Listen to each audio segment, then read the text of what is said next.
साथ संगत जी, आज की साखी है कि परमात्मा की लाठी दिखती नहीं और आवाज भी नहीं करती, लेकिन जब पड़ती है तो दर्द बहुत देती है। हमारे कर्म ही हमें उसकी लाठी से बचाते हैं। इसलिए तो फरमाया जाता है कि भाई कर्म करो। साथ साथ संगत जी, आज की साखी इसी विषय पर आधारित है, तो साखी को पूरा सुनने की कृपया करें। तो बड़े ही प्रेम और प्यार के साथ आज की ये साखी श्रवण करते हैं। एक महात्मा वर्षा के जल में प्रेम और मस्ती से मालिक के नाम का गुणगान करता हुआ जा रहा था और उसने एक मिठाई की दुकान को देखा, जहां एक कढ़ाई में गरम दूध उबाला जा रहा था। तो मौसम के हिसाब से दूसरी कढ़ाई में गर्मा गर्म जलेबियां तैयार हो रही थी। महात्मा कुछ क्षणों के लिए वहां रुक गया। शायद भूख का एहसास हो रहा था या मौसम का असर था। महात्मा हलवाई की भट्टी को बड़े गौर से देखने लगा। वो कुछ खाना चाहता था, लेकिन उसकी जेब ही नहीं थी, तो पैसे भला कहाँ से होते। वो महात्मा कुछ पल भट्टी से हाथ सेकने के बाद चला ही जाना चाहता था कि नेक दिल हलवाई से रहा ना गया और एक प्याला गरम दूध और कुछ जलेबियां उसको दे दी। महात्मा ने गरम जलेबियां गरम दूध के साथ खाई और फिर दोनों हाथों को ऊपर की ओर उठाकर हलवाई के लिए प्रार्थना की। फिर आगे चल दिया और उसका पेट भर चुका था। दुनिया के दुखों से बेपरवाह वो फिर एक नए जोश से बारिश के गंदले पानी के छींटे उड़ाता चला जा रहा था। वो इस बात से बेखबर था कि एक युवा नवविवाहित जोड़ा भी वर्षा के जल से बचता बचाता उसके पीछे चला आ रहा है। मालिक के गुण गाते हुए इस महात्मा ने बारिश के गंदले पानी में जोर से लात मारी।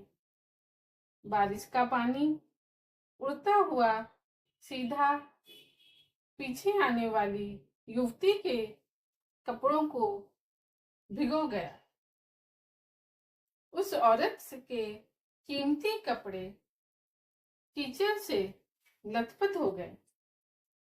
उसके युवा पति से यह बात बर्दाश्त नहीं हुई, इसलिए वो गुस्से में आकर आगे बढ़ा और महात्मा के कपड़ों को पकड़कर खींचकर कहने लगा, अंधा है, तुमको नजर नहीं आता? तेरी हरकत की वजह से मेरी पत्नी के कपड़े गीले हो गए हैं और कीचड़ से भर गए हैं। वो महात्मा हक्का बक्का सा खड़ा था, जबकि इस युवा को साधु का चुप रहना नासुक गवार गुजर रहा था। महिला ने आगे बढ़कर युवक के हाथों से उस महात्मा को छुड़ाना भी चाहा, लेकिन युवा की आंखों से निकलती नफरत की चिंगारी देख वो भी फिर पीछे खिसकने पर मजबूर हो गई। राह चलते राहगीर भी उदासीनता से ये सब दृश्य देख रहे थे, लेकिन युवा के गुस्से को देखकर किसी में इतनी हिम्मत नहीं हुई कि उसे रोक पाते। और आखिर जवानी के नशे में चूर इस युवक ने एक जोरदार थप्पड़ महात्मा के चेहरे पर जड़ दिया। बूढ़ा मलंग थप्पड़ की ताप ना झेलता हुआ लड़खड़ाता हुआ कीचड़ में जा गिरा। युवक ने जब महात्मा को नीचे गिरते देखा तो मुस्कुराते हुए वहां से चल दिया। बूढ़े साधु ने आकाश की ओर देखा और उसके होठों से निकला, वाह मेरे मालिक, कभी गरम दूध जलेबियां और कभी गरम थप्पड़, लेकिन जो तू चाहे मुझे भी वही पसंद है। ये कहता हुआ वो एक बार फिर अपने रास्ते पर चल दिया। दूसरी ओर वो युवा जोड़ा अपनी मस्ती को समर्पित अपनी मंजिल की ओर अग्रसर हो गया। थोड़ी ही दूर चलने के बाद वह एक मकान के सामने पहुंचकर रुके। वो अपने घर पहुंच गए थे। वो युवा अपनी जेब से चाबी निकालकर अपनी पत्नी से हंसी मजाक करते हुए ऊपर घर की सीढ़ियां चढ़कर जा रहा था। बारिश के कारण सीढ़ियों पर फिसलन हो गई थी।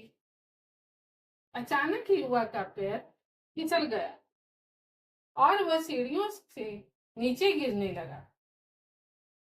महिला बहुत जोर से शोर मचाकर लोगों का ध्यान अपने पति की ओर आकर्षित करने लगी, जिसकी वजह से काफी लोग तुरंत सहायता के लिए युवा की ओर आ गए, लेकिन देर हो चुकी थी। युवक का सिर फट गया था और कुछ ही देर में ज्यादा खून बह जाने के कारण इस नौजवान युवक की मौत हो चुकी थी। कुछ लोगों ने दूर से आते उस महात्मा को देखा तो आपस में कानाफूसी होने लगी कि निश्चित रूप से साधु बाबा ने थप्पड़ खाकर युवा को श्राप दिया है, अन्यथा ऐसे नौजवान युवक का केवल सीढ़ियों से गिरकर मर जाना बड़े अचंभे की बात लगती है। कुछ मनचले युवकों ने यह बात सुनकर उस महात्मा को घेर लिया।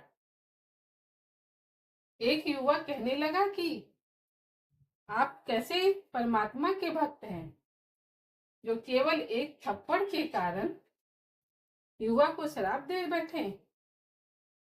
मालिक के भक्त में रोष व गुस्सा हरगिज नहीं होता। आप तो जरा सी असुविधा पर भी धैर्य न कर सके। वो महात्मा कहने लगा, मालिक की कसम, मैंने इस युवा को श्राप नहीं दिया। तो उस लड़के ने कहा, अगर आपने श्राप नहीं दिया तो ऐसा नौजवान युवा सीढ़ियों से गिरकर कैसे मर गया?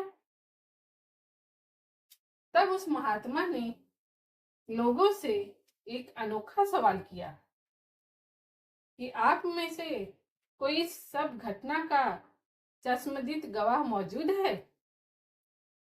एक युवक ने आगे बढ़कर कहा, हाँ, मैं इस सब घटना का चश्मदीद गवाह हूं। महात्मा ने अगला सवाल किया, मेरे कदमों से जो कीचड़ उछला था, क्या उसने युवा के कपड़ों को दागी किया था? युवा बोला, नहीं, लेकिन महिला के कपड़े जरूर खराब हुए थे। महात्मा ने युवक की बाहों को थामते हुए पूछा, फिर युवक ने मुझे क्यों मारा? युवक कहने लगा, क्योंकि वो युवक इस महिला का प्रेमी था और ये बर्दाश्त नहीं कर सका कि कोई उसके प्रेमी के कपड़ों को गंदा करे। इसलिए उस युवक ने आपको मारा।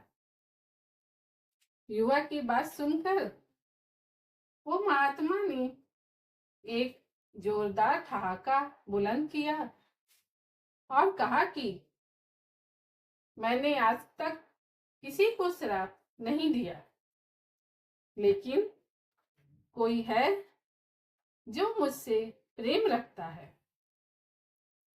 अगर उसका यार सहन नहीं कर सका तो मेरे यार को कैसे बर्दाश्त होगा कि कोई मुझे मारे?